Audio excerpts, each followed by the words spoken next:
When Lester Thoreau became dean, he said that he felt that any major business school should understand Chinese-based economies. He was saying, we are in a global world. Asia is going to be the center of the universe for the next 20 years, and Sloan needs to be a part of it.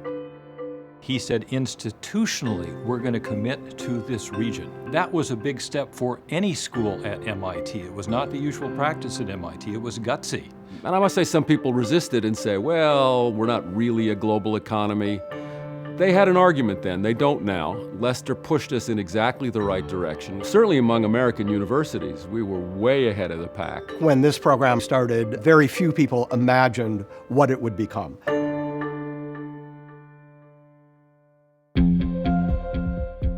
Lester Thoreau is extremely bright, he's extremely articulate, he's a charmer. I describe Lester as the best economics communicator in the world. He was on television, he was in the press, he's a big thinker. PBS, Newsweek, academic conferences, journals, books.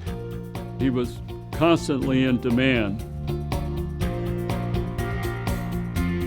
His audiences understood him, not true of all economists, I'm forced to say.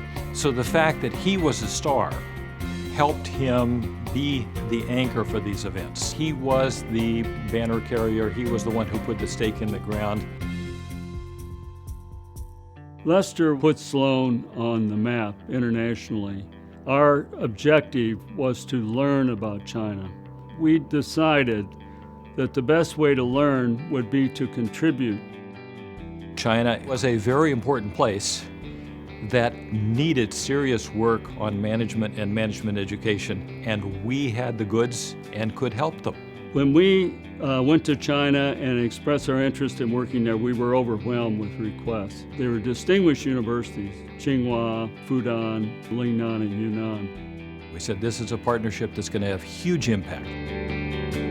When I initially went to China in the early 1980s, everyone was wearing dark suits. There weren't many vehicles. China at that stage was very much a developing country. And it was the China we all read about. Horse-drawn carts, lots of bicycles. Bicycles. Millions of people on bicycles.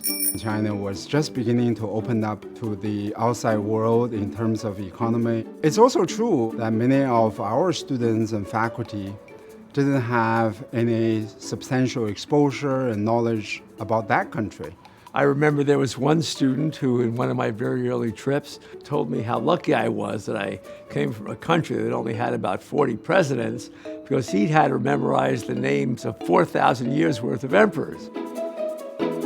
The problems in communication, the problems in finding common ground requires a certain kind of person.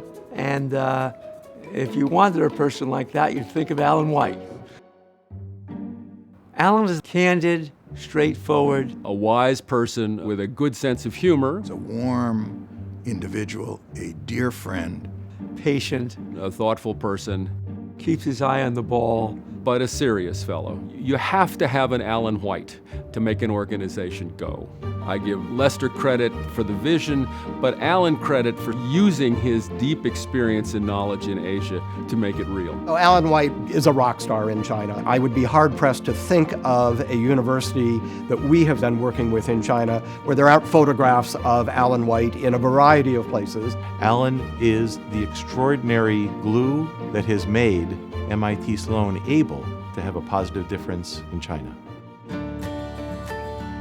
Alan brought a more holistic picture of the educational process. He immediately connected those schools with our staff that do admissions and placement, because a business school is not just teaching. He was the guy who made the administrative machinery run. Alan White is a person who understands human interactions. He understands the need for mutual respect.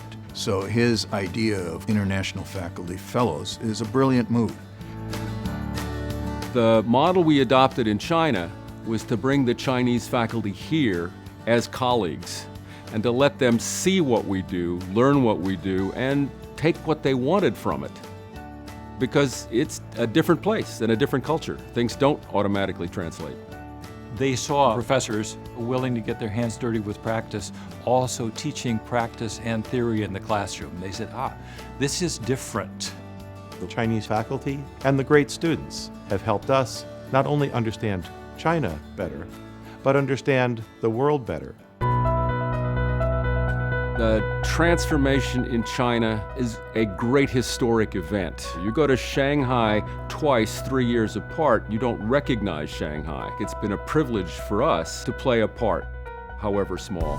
The MIT China program is really one of the jewels in the crown of the Sloan School. We've been very fortunate to work with the best universities in China, with great faculty, very bright students, the best research. To actually experience China, to work with faculty and to work with students in China has had a tremendous impact on my teaching here at MIT Sloan. It really has been a two-way process. The large proportion of our faculty, not just the few who were interested in doing research in China, had a direct contact with a Chinese colleague.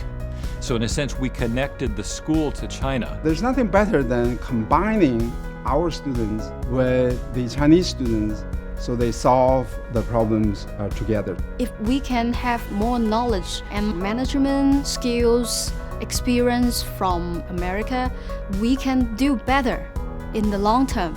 Go to the classes, listen to Nobel Prize winners. It is an opportunity for the people on both sides to learn from each other. In MIT, the students are coming from all over the world, no matter the India, from China to Korea or from Europe. And they give me a different kind of way to thinking.